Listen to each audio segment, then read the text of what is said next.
दोस्तों, बहुत सारे लोग मुझसे ये सवाल अब पूछते हैं कि सर हमसे रजिस्ट्रेशन के लिए पैसे मांगा जा रहा है। कोई कहता है कि हमसे 3,000 रुपये मांगा जा रहा है, कोई कहता है हमसे 5,000 मांगा जा रहा है, कोई कहता है हमसे 25,000 रुपये मांगे जा रहे हैं। कोई कहता है सर पोर्टफोलियो के लिए कह रहे हैं कि पोर्टफोलियो बनवा लो तब काम मिलेगा, और पोर्टफोलियो के लिए 5,000, 10,000, 20,000, 35,000 तक मुझे किसी ने बताया। किसी ने कहा भाई जब तक आपके पास पोर्टफोलियो नहीं होगा, जब तक आपके पास आर्टिस्ट कार्ड नहीं होगा, आपको काम नहीं मिलेगा। तो आर्टिस्ट कार्ड बनवाने के लिए कुछ 2,000 रुपये से लेकर 8,000 रुपये तक की डिमांड कर रहे हैं लोग। सबसे पहली बात कि पहले कास्टिंग जो है वो डायरेक्टर किया करते थे। जो फिल्म के डायरेक्टर होते थे, जो सीरियल्स के डायरेक्टर होते थे, वो कास्टिंग करते थे। वो स्क्रिप्ट के हिसाब से, कैरेक्टर के हिसाब से वो आर्टिस्टों को बुला के मिलते थे, उनका ऑडिशन लेते थे, और अगर वो एक्टर उस कैरेक्टर में फिट होता था तो उसको फाइनल करते थे। अगर वो एक्टर उस कैरेक्टर में सूट करता था तो उसको फाइनल करते थे। लोग कहते थे भाई ये कास्टिंग हो गई। फिर धीरे धीरे डायरेक्टर के साथ प्रोड्यूसर इन्वॉल्व होने लगे। फिर प्रोड्यूसर और डायरेक्टर दोनों बैठ कर कास्टिंग करने लगे, चाहे फिल्म हो चाहे सीरियल हो। वो बैठ के कास्टिंग किया करते थे स्क्रिप्ट के हिसाब से, कैरेक्टर को देखना, पढ़ना, उसके मैनरिज्म को समझना, एक्टर्स को बुलाना, एक्टर्स को और कैरेक्टर को दोनों को तारतम्य में बिठाना, और फिर लगे कि हाँ ये ओके है तो 100-200 लोगों में एक एक्टर किसी एक कैरेक्टर के लिए फाइनल होता था। लेकिन जब धीरे धीरे काम बढ़ने लगा, जब डायरेक्टर शूट में बहुत ज़्यादा बिजी होने लगा, बहुत सारा काम डायरेक्टर के हिस्से में आ गया, शूटिंग 12-12 घंटे होने लगी, शूटिंग 300 दिन होने लगी, एपिसोड्स देना है, बहुत ज़्यादा एपिसोड्स शूट करना है, 1 यूनिट हो रही है, 2 यूनिट हो रही है, 3-4 यूनिट हो रही है। तो ऐसे में डायरेक्टर बिजी हो गया सेट पर।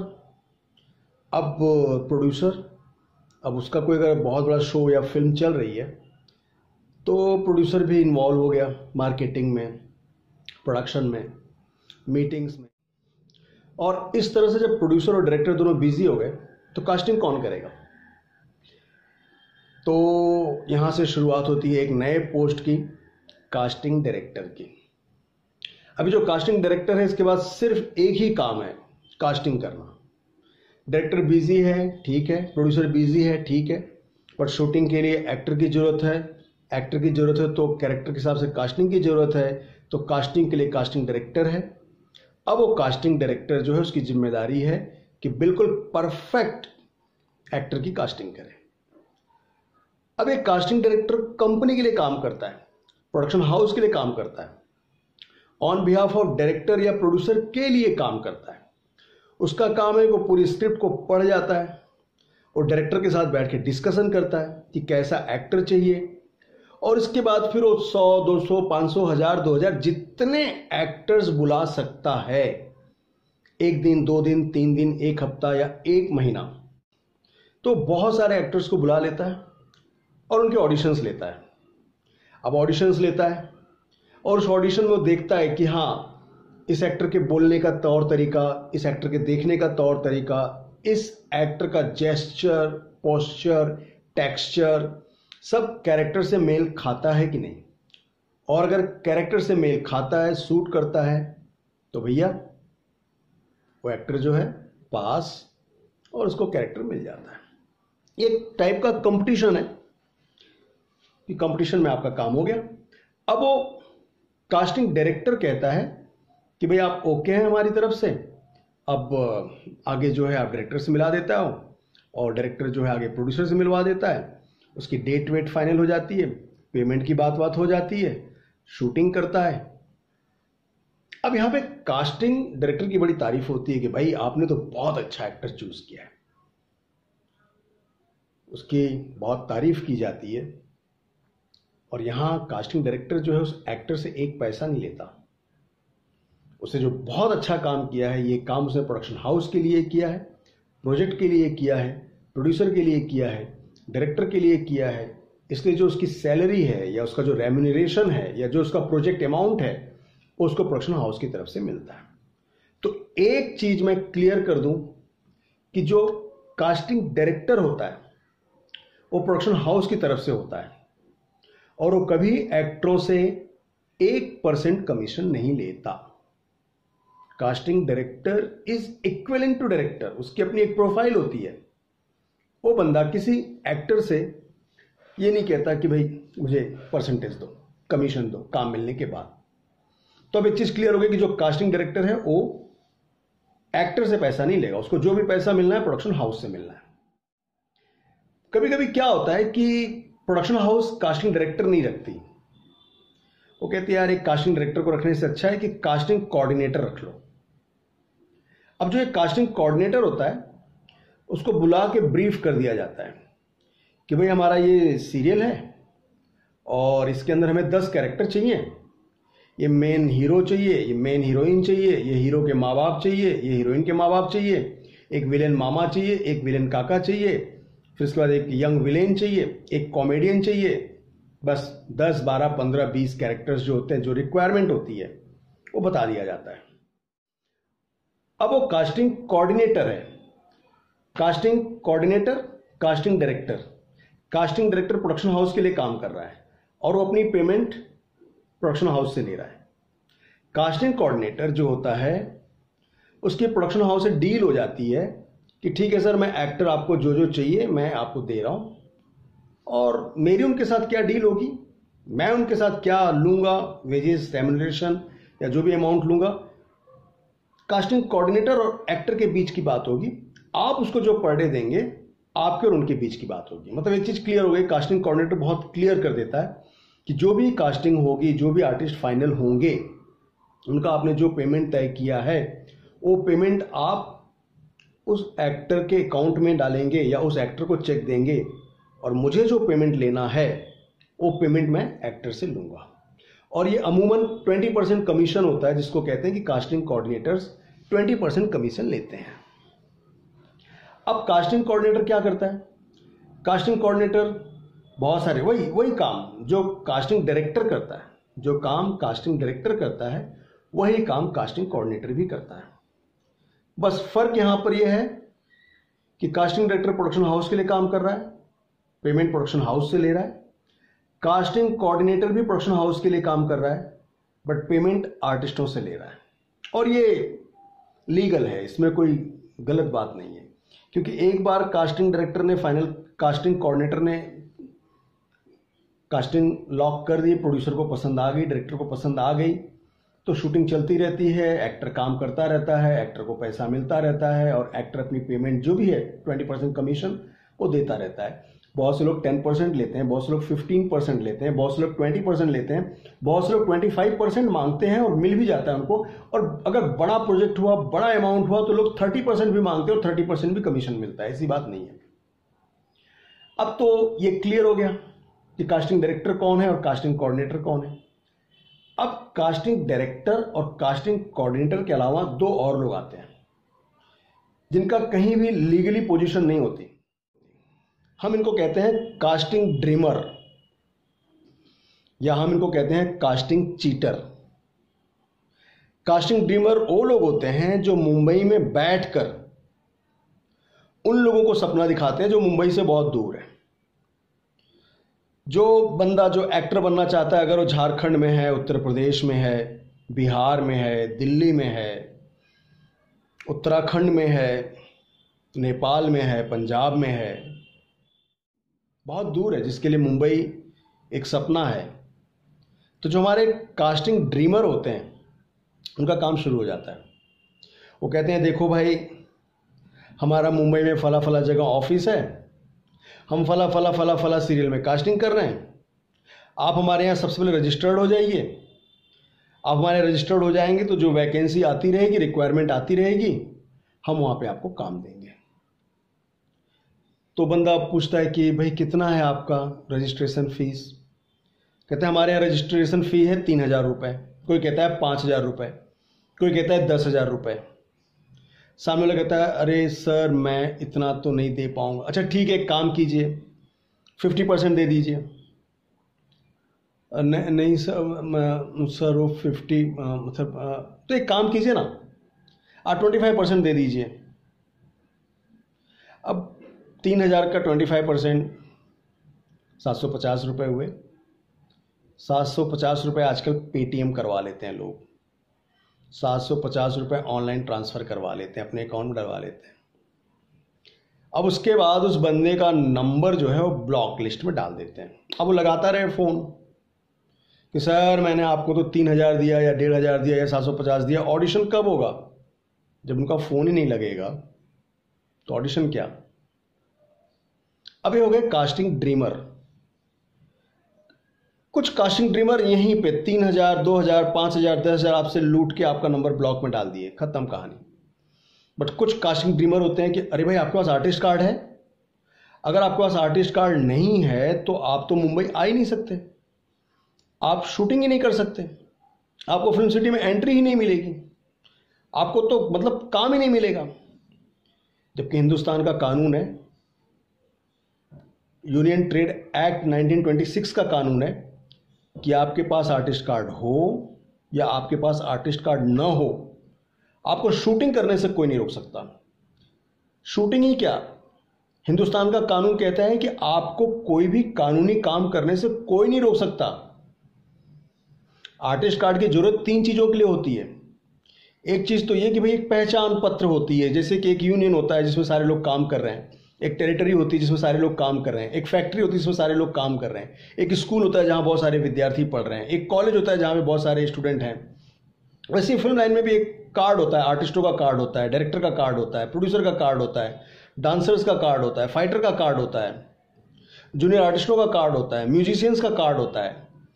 मतलब एक टैलेंट के सारे माहिर लोग किसी एक एसोसिएशन में मेंबर होते हैं तो सबकी अपनी एक पहचान होती है, सबका अपना एक नंबर होता है कि भाई हाँ हम इस एसोसिएशन के मेंबर हैं।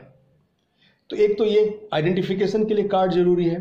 दूसरा, अगर आप कहीं शूटिंग कर रहे हैं और आपके साथ कोई दुर्घटना घट जाती है तो अगर आप कार्ड है आपके पास, आपके पीछे एसोसिएशन खड़ी है तो आपको इंश्योरेंस के पैसे दिलवाती है।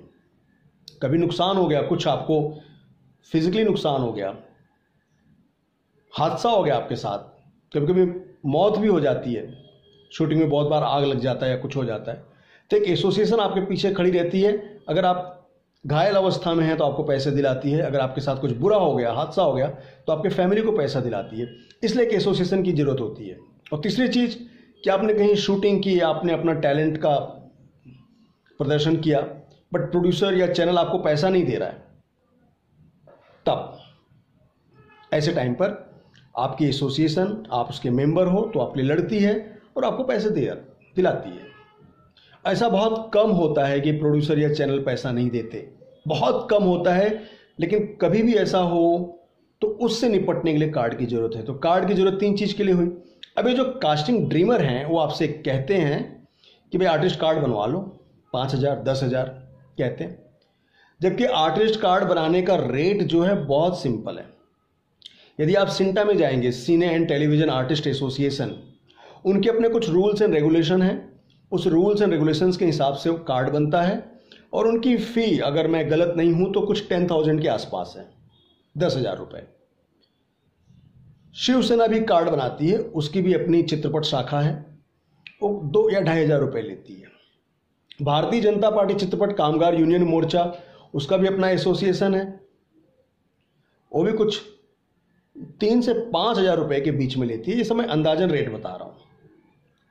महाराष्ट्र नवनिर्माण सेना चित्रपट शाखा जो है उसके वेबसाइट पे मैंने शायद 2,000 पढ़ा है, अगर कुछ कम ज़्यादा होगा तो मुझे नहीं पता। मतलब कुल मिलाकर 2,000 रुपये से लेके 10,000 तक आर्टिस्ट कार्ड बन जाता है। और सारे आर्टिस्ट कार्ड गवर्नमेंट अप्रूव्ड हैं और सारे आर्टिस्ट कार्ड जो हैं वो भारत सरकार के जो रेगुलेशन बोर्ड है, कमिटी है, उससे अप्रूव्ड है, उससे एफिलिएटेड है। गवर्नमेंट अप्रूव्ड आर्टिस्ट कार्ड बनाने का एक दावा कंबाइंड आर्टिस्ट एसोसिएशन भी करती है, जो 1,500 रुपये में आपको कार्ड बना कर देती है और डंके की चोट पे कहती है कि उसके कार्ड को आप पूरे हिंदुस्तान में इस्तेमाल कर सकते हैं। तो जो कार्ड 1,500 रुपये से लेकर 10,000 रुपये तक बन जाता है, ये लोग उसी कार्ड का भोले भाले लोगों से कुछ भी अमाउंट मांगते हैं, जो मिल जाए, जैसा कस्टमर वैसी पुड़िया बांध देते हैं। और इस तरह का एक झांसा देते हैं कि अगर आप कार्ड नहीं बनाओगे तो आप एक्टर नहीं बन पाओगे। मतलब आप एक्टर हो ही नहीं अगर आपके पास कार्ड नहीं है। तो आपके पास अकूत का टैलेंट भरा हो, वो सारा टैलेंट बेकार है, कोई वैल्यू नहीं उस टैलेंट की अगर आपके पास आर्टिस्ट कार्ड नहीं है। लो भैया, अब यहां भी वही है, पैसे भेज दो, आपको आर्टिस्ट कार्ड बनवा के भेज देते हैं। शूटिंग का कोई ठिकाना नहीं, प्रोजेक्ट का कोई ठिकाना नहीं, पेमेंट क्या मिलेगा उसका कोई ठिकाना नहीं, पर आर्टिस्ट कार्ड भेज देता हूं, आप पैसे भेज दीजिए, पेटीएम कीजिए। पेटीएम आजकल बेचारे लोग पेटीएम कर देते हैं, ऑनलाइन ट्रांसफ़र कर देते हैं, और आर्टिस्ट कार्ड के नाम पे पैसा हमारे अकाउंट में आ गया, उसके बाद उनका नाम नंबर ब्लॉक कर देते हैं। अब वो फ़ोन लगाते रहे। मैं ये कास्टिंग ड्रीमर की बात कर रहा हूँ, ऐसे बहुत से लोग ये काम करते हैं, और वो मुंबई में ही नहीं बैठे हैं, वो मुंबई के बाहर भी बैठे हुए हैं। एड्रेस अपना वो मुंबई का देते हैं, बट वो मुंबई के बाहर बैठ के भी मोडस ऑपरेंडी करते हैं। उनका ऑपरेशन चलता रहता है, चाहे वो कहीं भी बैठे हों, बट उनका ये तरीका काम करने का यही होता है। अब इसके बाद आ गया पोर्टफोलियो। पोर्टफोलियो है भाई, तुम्हारे पास पोर्टफोलियो है? ओह, पोर्टफोलियो नहीं है? अगर तुम्हारे पास पोर्टफोलियो नहीं है तो तुम एक्टर नहीं बन सकते। एंट्री नहीं है। जिंदगी भर तुम ऐसे धक्के खाते रहोगे, तुमको कोई काम नहीं देगा। हमसे पोर्टफोलियो बनवा लो, हम आपको काम देंगे। अब झारखंड में बेचारा 18 साल का जवान जो एक्टर बनना चाहता है, अब वो पोर्टफोलियो कोई पासपोर्ट जैसा कुछ समझता है कि कुछ पासपोर्ट जैसा है क्या, है ना भैया। पोर्टफोलियो के नाम पे मिनिमम 3,000 से लेके मैक्सिमम 35,000 लेते हैं लोग। और पोर्टफोलियो होता क्या है? पोर्टफोलियो होता क्या है? सबसे सिंपल बात कि एक एक्टर जो एक्टिंग करना चाहता है वो किसी कास्टिंग डायरेक्टर को या कास्टिंग कोऑर्डिनेटर को सबसे पहले अपने पोर्टफोलियो भेजता है। पोर्टफोलियो मतलब अपनी 8-10 फोटोग्राफ्स भेजता है, और वो 8-10 फोटोग्राफ भेजता है, अपने ऑडिशन लिंक भेजता है, अपनी डिटेल भेजता है, और वो कास्टिंग डायरेक्टर या कास्टिंग कोऑर्डिनेटर उसके फोटोग्राफ्स को देखता है, जिसको पोर्टफोलियो कहते हैं। उसकी डिटेल्स को देखता है कि ये कहाँ का रहने वाला है, इसकी हाइट क्या है, इसका वेट क्या है, इसका नाम क्या है, ये किस राज्य का है, डांसिंग आती है कि नहीं आती है, ड्राइविंग आती है कि नहीं आती है, स्विमिंग आती है कि नहीं आती है, वगैरह वो देखता है। ऑडिशन लिंक देखता है वो कि उसने जो एक्टिंग की है, जो परफॉर्म किया है, खुद अपने मोबाइल से शूट किया हुआ है, वो हमारे कैरेक्टर के साथ कितना मैच होगा, तब वो आपको कॉल करता है। तो अब यहाँ पोर्टफोलियो वाली बात आ गई। अब पोर्टफोलियो में 8-10 फोटोग्राफ चाहिए होते हैं, अलग अलग ड्रेस में, अलग अलग बैकग्राउंड में, अलग अलग मूड में। आपके 8-10 फोटोग्राफ हो, कभी दाढ़ी मूछ में हो, कभी क्लीन शेव हो, कभी हैट में हो, कभी ब्लेजर में हो, कभी पार्टी वेयर में हो, कभी पॉलिटिकल ड्रेस हो, कभी इंडियन ड्रेस हो, कभी कॉमेडियन ड्रेस हो, कभी इमोशनल ड्रेस हो, इमोशनल मूड हो, कभी बहुत ही दूर तक सागर पीछे फैला हो, कभी पहाड़ियाँ हो, पेड़ पौधे हों। मतलब अलग मूड, अलग ड्रेसेस, अलग बैकग्राउंड। आप 10 फोटोग्राफ आजकल के जो एंड्रॉयड फ़ोन आते हैं उसमें भी खींच सकते हैं। आपके पास 2, 4, 6, 8 जोड़ियाँ कपड़े तो आजकल के बच्चों के पास होती ही है। कहीं घूमने निकल गए अपने दोस्तों के साथ, फोटोग्राफी कर ली। आपके एंड्रॉयड फ़ोन में आजकल बहुत अच्छे ऐप आते हैं, ब्यूटी प्लस जैसे, कि ब्यूटी प्लस में अपनी फ़ोटो खींचो तो आप जितने खूबसूरत हो उससे ज़्यादा भी खूबसूरत नजर आओगे। जो काम आपका फ्री में हो सकता है उसको पोर्टफोलियो कह के 3,000 रुपये से लेके 35,000 रुपये तक आपकी जेब से निकालने की कोशिश ये कास्टिंग ड्रीमर करते हैं, और आप दे देते हो पैसे। अब वो पोर्टफोलियो एक्टिंग करेगी क्या? अब आपके फोटो हो गए, उनके पैसे मिल गए, उन्होंने आपको बुला के पोर्टफोलियो आपको बनवा भी दिया। चलो भैया, वही 10 ड्रेस पहना दिया आपको, अच्छा कैमरामैन फोटोग्राफर बुला के आपकी फ़ोटो खिंचवा दी, 10 बैकग्राउंड ले जाके फ़ोटो कर दी उन्होंने, पीछे ब्लू कर्टन लगा दिया, क्रोमा कर लिया, पीछे ताजमहल दिखा दिया, लंदन दिखा दिया, पेरिस दिखा दिया, बैकग्राउंड चेंज करके हो गया आपका काम। आपने पैसे उनको दे दिए। अब आपको पोर्टफोलियो काम करेगा, वो पोर्टफोलियो एक्टिंग करेगी क्या? नहीं ना। तो ये कास्टिंग ड्रीमर जो है आपको सपना दिखाते हैं, पोर्टफोलियो बनवा लो बनवा लो बनवा लो बनवा लो बनवा लो बनवा लो। आप किसी से पूछ नहीं पाते हो, आप किसी से डिस्कस नहीं कर पाते हो ये पोर्टफोलियो है क्या, और आपके दिमाग में वो खीला ठोक दिया जाता है कि बस पोर्टफोलियो नहीं बनाओगे तो आप एक्टर नहीं बनोगे, और आप पोर्टफोलियो बनवा लेते हो। और पोर्टफोलियो के पैसे आपने दे दिए, अगर उन्हें आपके फोटोग्राफ्स खींच दिए, फोटो पिक्स आपकी क्लिक कर दी तो गनीमत है, वरना उसके बाद भी जो कास्टिंग ड्रीमर होते हैं वो आपका नाम नंबर ब्लॉक कर देते हैं। क्योंकि आपको कौन झेले, जो बेवकूफ़ आदमी आर्टिस्ट कार्ड के नाम पे पैसे पेटीएम कर दे, जो बेवकूफ़ आदमी पोर्टफोलियो के नाम पे पैसे पेटीएम कर दे, जो बेवकूफ़ आदमी रजिस्ट्रेशन फ़ी के नाम पे पैसे पेटीएम कर दे, ये बेवकूफ़ ही बन सकता है, एक्टर नहीं बन सकता। तो आगे इस बेवकूफ़ को कौन झेले, रोज़ फ़ोन करके बोलेगा हाँ जी सर आर्टिस्ट कार्ड बनवा लिया मैंने, कब काम दे रहे हो, पोर्टफोलियो बनवा लिया मैंने, कब काम दे रहे हो, रजिस्ट्रेशन करवा लिया सर मैं, कब काम दे रहे हो। अब इसको इतना जवाब कौन दे भैया। सबसे बेस्ट है इसका फ़ोन नंबर ब्लॉक कर दो, इस पर कोई एफआईआर भी दर्ज नहीं होती। अब आपके पास इतना फुर्सत नहीं है आप एफआईआर दर्ज करें, आपके पास इतना फुर्सत नहीं है कि आप इनके पीछे पीछे इनको ढूंढें। आपके जैसे इनको 10 लोग भी मिल गए, 3,000 के हिसाब से इनका महीने का 30,000, 100 लोग मिल गए तो 3 लाख इनकी कमाई होती रहती है। अब एक होते हैं कास्टिंग चीटर, अब तक जो मैंने बताया वो तो कास्टिंग ड्रीमर, वो सपने दिखाते हैं, सपने दिखाते हैं, ड्रीम दिखाते हैं आप एक्टर कैसे बनोगे और आपसे पैसे ले लेते हैं। बट एक होता है कास्टिंग चीटर, वो कास्टिंग चीटर जो है वो बहुत बुरी तरह से चीट करते हैं, और वो भी मुंबई के बाहर के लोगों को, या मुंबई में जो नए नए बेचारे अभिनेता एक्टर बनने आए हैं उन स्ट्रगलर्स को पकड़ते हैं। आप उनसे कहते हो सर मेरे पास ये आर्टिस्ट कार्ड है, नहीं चलेगा, ये आर्टिस्ट कार्ड आपने कहाँ से बनवाया, चलने वाला नहीं है।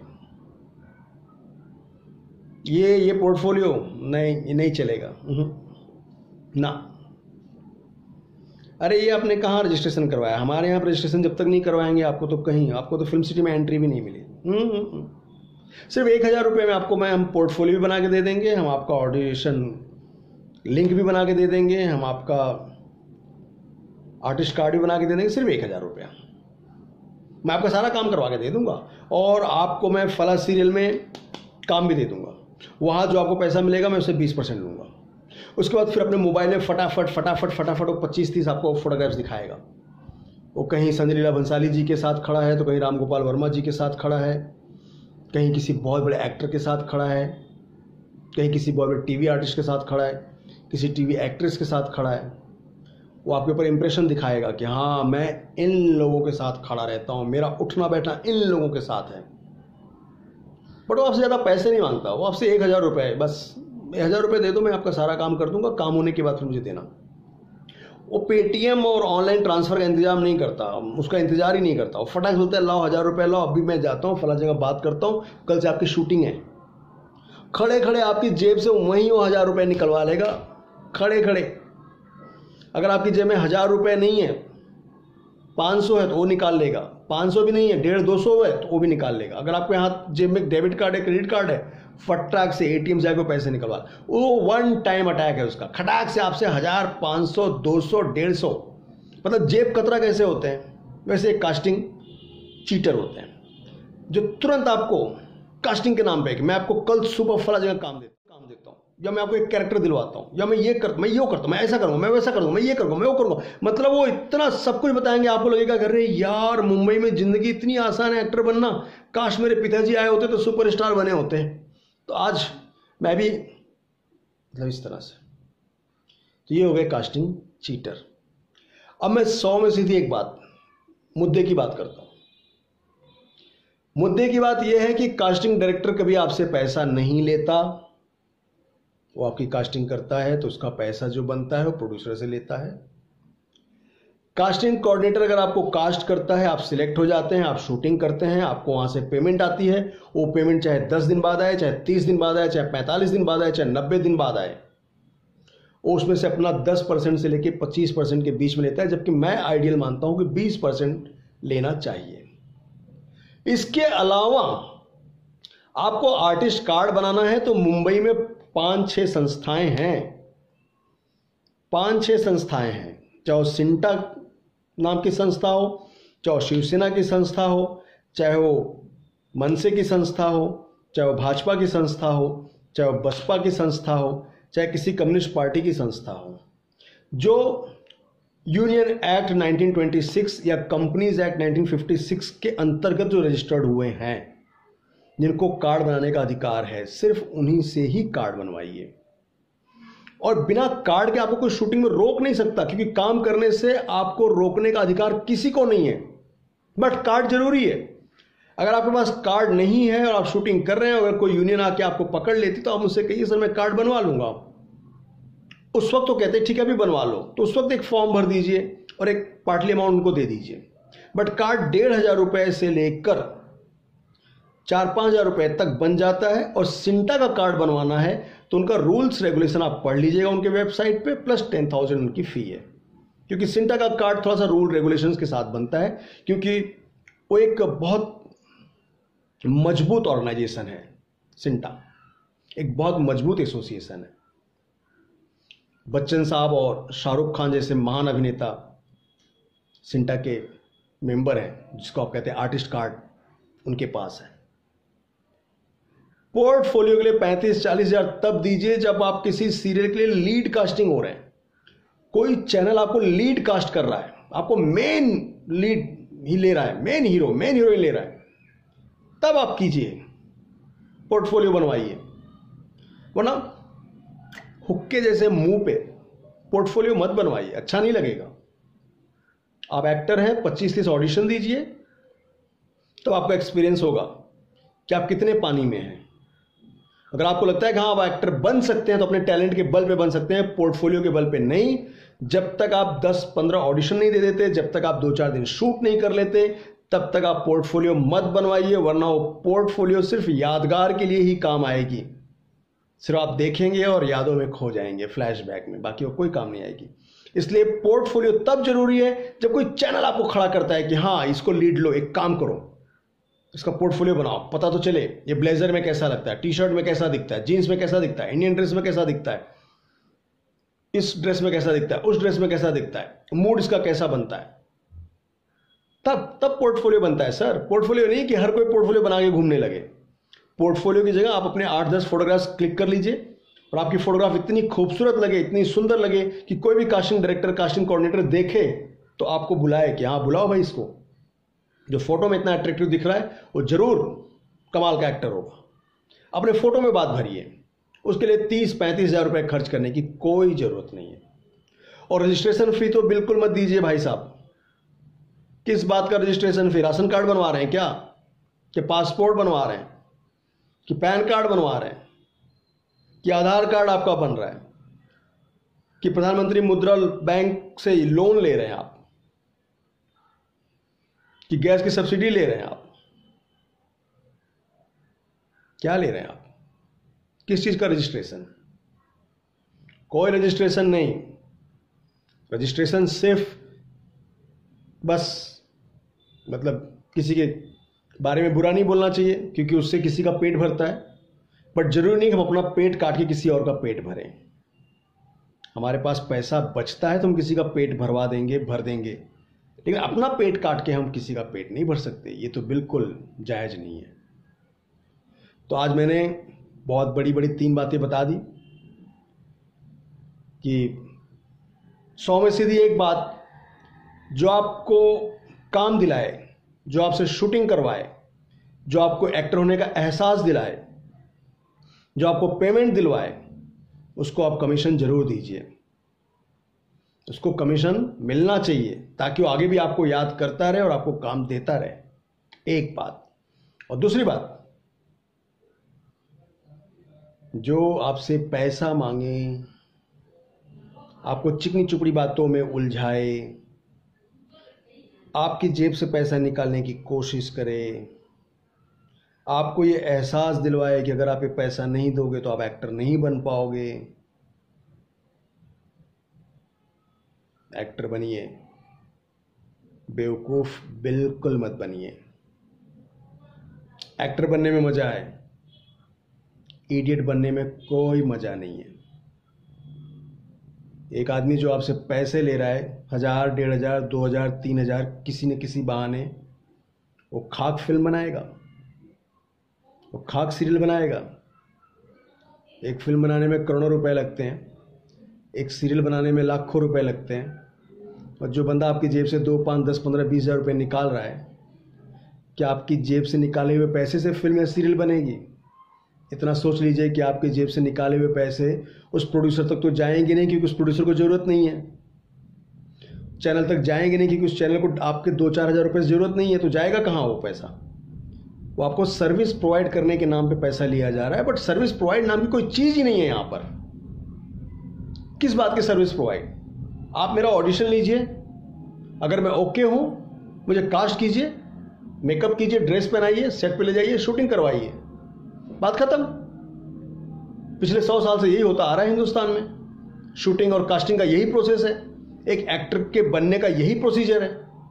अब इसके अलावा अगर आप दुनिया भर के पैसे मांगते हैं तो सॉरी सर, आप पैसे नहीं मांग रहे हैं, आप कुछ और मांग रहे हैं, और वो मैं आपको नहीं दे सकता, क्योंकि मैं खुली आंखों से मक्खी नहीं निकल सकता। मेरी बात अगर आपको समझ में आ गई तो आप समझदार हैं, और अगर अब भी आपको मेरी बात समझ में नहीं आई तो आपके मन में जो भी संशय है आप मुझे पूछ सकते हैं। धन्यवाद।